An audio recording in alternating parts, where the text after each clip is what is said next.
Hello viewers, I Sushant. Welcome you all to class 7 Civics chapter number 1. The first chapter is on equality and it is part 1. So let us start the chapter. Before going to the chapter in detail, let us go towards introduction. चलो introduction की ओर थोड़ा जाते हैं। हम सबको पता है कि India is a democratic country और India is having democracy form of government. Democracy क्या होता है आप लोग सब क्लास 6 में पढ़े होंगे। Democracy in simple we can say that it is people's rule और better we can say it is of the people, by the people and for the people. तो क्लास 6 में हम पढ़े हैं, बताया गया है इधर उनका एलिमेंट्स क्या है, क्या क्या सब पार्ट्स है, कंपोनेंट्स है, क्या क्या सब फीचर्स है, वो भी सब पढ़े हैं। इसमें क्या क्या सब इंक्लूड होता है। सबसे पहला जो है पीपल से पार्टिसिपेशन, लोगों का जो पार्टिसिपेशन है, पब्लिक लोगों का जो पार्टिसिपेट करते हैं इलेक्शन में, चाहे ग्रुप डिस्कशन में, चाहे मीटिंग में, चाहे स्ट्राइक में, चाहे रैली में, ये सब है। और क्या होता है द रिजोल्यूशन ऑफ कन्फ्लिक्ट, कोई भी झगड़ा हो, कोई भी कन्फ्यूजन हो, कोई भी प्रॉब्लम हो, ये सब मिलके सुलझाते हैं हम। और इक्वालिटी और जस्टिस, ये दोनों के ऊपर सबसे ज़्यादा ध्यान दिया जाता है। इक्वालिटी सबको मिलता है क्योंकि all are equal, accordingly justice भी सारे ग्रुप्स ऑफ पीपल को मिलता है इक्वली। तो इक्वालिटी जो है ये डेमोक्रेसी का one of the most important की फीचर, और जिसमें सारे लोगों को इक्वल ट्रीटमेंट दिया जाता है। तो इस चैप्टर में हम तीन चीज़ के ऊपर हम ध्यान देंगे थोड़ा। ये इक्वालिटी होता क्या है, व्हाट इज इट, और ये इम्पोर्टेंट क्यों है डेमोक्रेसी के लिए, why it is important in a democracy, और ये वेदर और not everyone is equal in India. हमारे देश में जो है, हमारे इंडिया में सारे लोगों को इक्वल ट्रीटमेंट दिया जाता है क्या, सब लोग इक्वल है क्या। तो ये जानकारी के लिए, ये समझने के लिए हमको एक स्टोरी को हम लेंगे एग्जाम्पल के हिसाब से। तो चलो हम शुरुआत करते हैं। हम बिगिन करते हैं कांता के नाम के एक हाउसवाइफ है, हाउस वर्कर है, उनका स्टोरी के ऊपर हम ध्यान देते हैं। चलो स्टोरी को और बढ़ते हैं। तो इधर हम कांता से स्टोरी स्टार्ट, फिगर नंबर 1। इधर हम देख सकते हैं ये सब लोग लाइन में खड़े हैं। क्यों लाइन में खड़े हैं, इसका पर्पस क्या है, नेक्स्ट पिक्चर में आपको पता चल जाएगा। लेकिन ये कौन कौन खड़े हैं देखो। पहले जो हैं ये मंजित मैडम जो कि एक टीचर हैं, फिर तेजा जी जो कि एक ट्रेडर है, बिजनेसमैन, फिर गिरीश जी एक स्टूडेंट है, फिर Kanta Devi, she is the lady regarding whom we are going to study. ये डोमेस्टिक वर्कर है, ये जो कि घर का काम करते हैं, दूसरे का घर को जाके भी काम करते हैं इनकम के लिए। और नेक्स्ट टू हर फ्रेंड, ये दोनों दोस्त हैं, मतलब कांता देवी और सुजाता कुमारी ये दोनों दोस्त हैं। तो देखते हैं ये क्यों लाइन में खड़े हैं। एक्चुअली फिगर नंबर 2 बताता है ये इलेक्शन डे हुआ है, वोट देने का दिन। Kanta and her friend Sujata are waiting to cast their votes, उनका वोट देने के लिए। जैसे कि हमारे वोट होता है लोकल लेवल में, होता है सरपंच, समिति मेंबर, जिला परिषद, और स्टेट लेवल के लिए एमएलए इलेक्शन होता है, मेंबर ऑफ लेजिस्लेटिव असेंबली, और नेशन के लिए, हमारे देश के लिए एमपी इलेक्शन होता है जिसको हम कहते हैं मेंबर ऑफ पार्लियामेंट। तो ये सब होता है। तो ये इधर कांता पूछ रहे हैं उनके दोस्त को, सुजाता को, इजंट इट गुड सुजा, सुजाता को सुजा बोलते हैं। जैसे कि दोस्त का नाम हम शॉर्ट फॉर्म में कुछ बोलते हैं, तो सुजाता को वो सुजा बोले हैं। तो पूछे हैं कि ये जो can all vote as equal citizens of our country, हमारे देश में तुमको अच्छा नहीं लगता है कि सबका वोट इक्वल है, सब समान है, सबका वोट का इक्वल वैल्यू है। इवन जैन साहेब इसलिए बोल रहे हैं कि कांता जिनके घर में काम कर रहे हैं वो जैन साहब हैं। तो ये बोल रहे हैं कि जैन साहब भी लाइन में खड़े हैं। इसका मतलब पुअर रिच, गरीब हो या अमीर हो, सारे एक ही कतार में एक ही लाइन में खड़े हैं। ये इक्वालिटी को दर्शाता है, इक्वालिटी का निशाना है। ये कांता की समझ है। नेक्स्ट पिक्चर देखेंगे। फिर सारे एक के बाद एक आते हैं और फिर कांता की बारी आते हैं। इनके दोस्त बोलते हैं, सुजा बोलते हैं कि कौन Kanta, it's your turn now, जाओ तुम वोट दे के आओ। फिर कांता खुद सोच रहे हैं वोट देने के समय में, ये वोट बॉक्स होता है, आजकल तो ईवीएम हो गया है, electronic voting machine. Earlier it was like this ballot box. तो कांता ये सोच सोच के वोट दे रहे हैं कि I will vote for the candidate, मैं उसी कैंडिडेट को वोट दूंगा जो कि who has promised to bring pipe water to our area, हमारे एरिया को जो पाइप वाटर लेके आएंगे उनको ही मैं वोट दूंगा। ये वोट देने के समय में कांता सोच रही है। नेक्स्ट फिगर को देखें हैं, फिर ये सब लाइन में खड़े हैं एक के बाद एक। ये एक आर्टिसन है, एक हाउसवाइफ है, एक कंसल्टेंट है, गवर्नमेंट ऑफिसर हैं, मीडिया पर्सन हैं जो कि इंफॉर्मेशन सर्कुलेट करते हैं, ये अनएम्प्लॉयड में हैं, कुछ काम नहीं किए हैं अब तक, ये एक इंडस्ट्रियलिस्ट हैं। तो सारे लोग एक ही लाइन में खड़े होते हैं वोट देने के लिए। This shows that all are treated equally.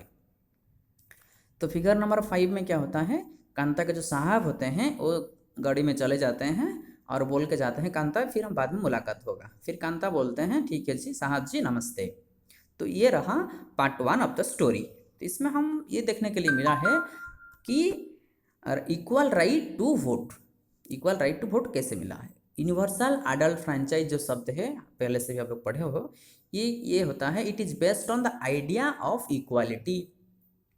इसमें यह बताता है कि every adult in the country, adult कौन होते हैं, जो कि जिसका उम्र हम पढ़ेंगे नेक्स्ट पॉइंट में 18 ईयर्स और उससे ज़्यादा होता है, इरेस्पेक्टिव ऑफ देयर वेल्थ, उनके पास पैसा हो या ना हो, और कोई भी कम्युनिटी का हो, कोई रिलीजियस कम्युनिटी, कोई सोशल कम्युनिटी, कोई भी कम्युनिटी का हो, और उनके पास कुछ चीज़ हो या ना हो, लेकिन इनको ये अधिकार जरूर मिलेगा कि आप वोट दे सकते हो। उनका एज ग्रुप 18 साल या उससे ज़्यादा होना चाहिए।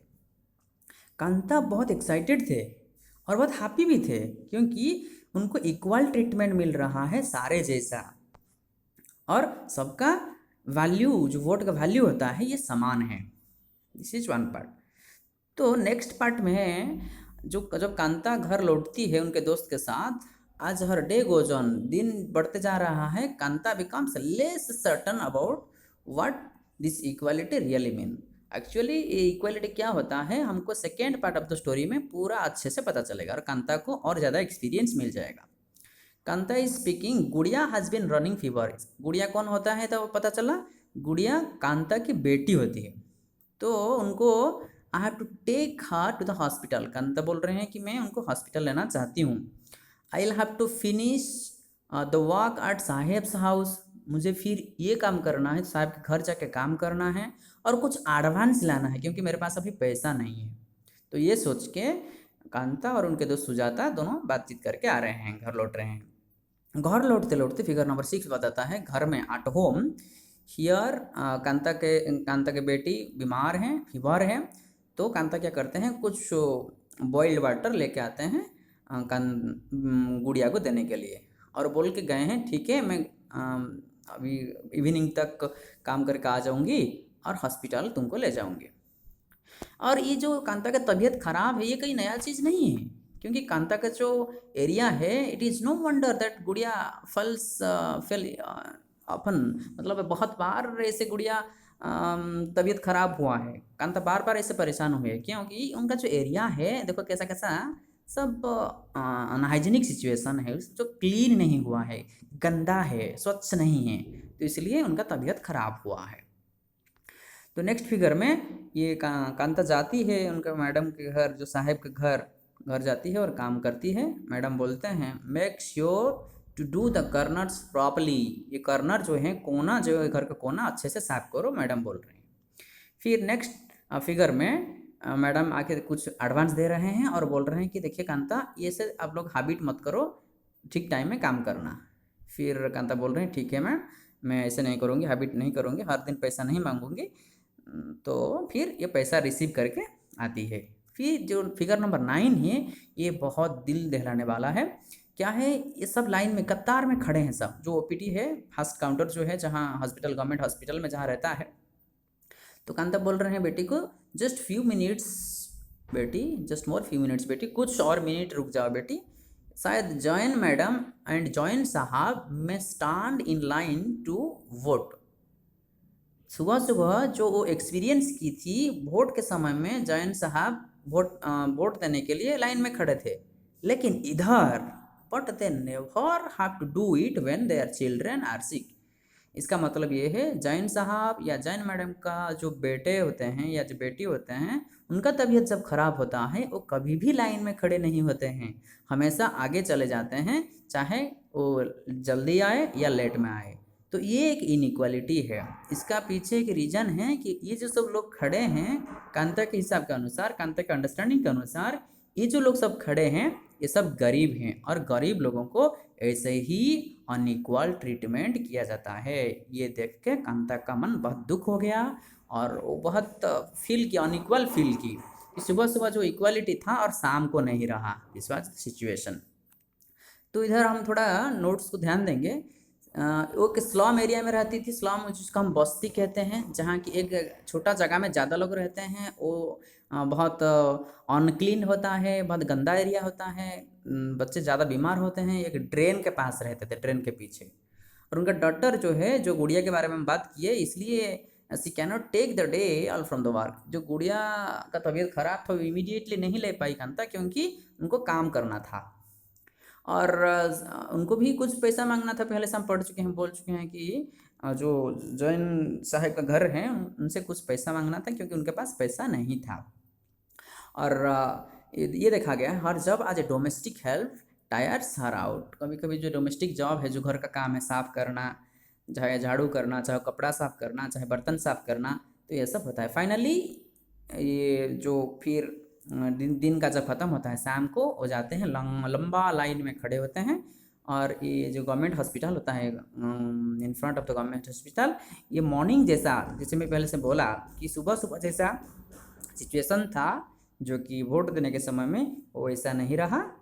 और ये ऐसे इसलिए नहीं रहा, उनको, कांता को ये समझ में आया कि most of the people standing in the line are poor. गरीब लोग सब लाइन में खड़े हैं, इसलिए गरीब लोगों को कोई भी रेस्पेक्ट नहीं मिल रहा है, कोई भी इक्वालिटी नहीं मिल रहा है। So dear viewers, this is all about the portion. Once again, we'll meet in the next video, next portion. Till then, take care of your studies. Thank you all.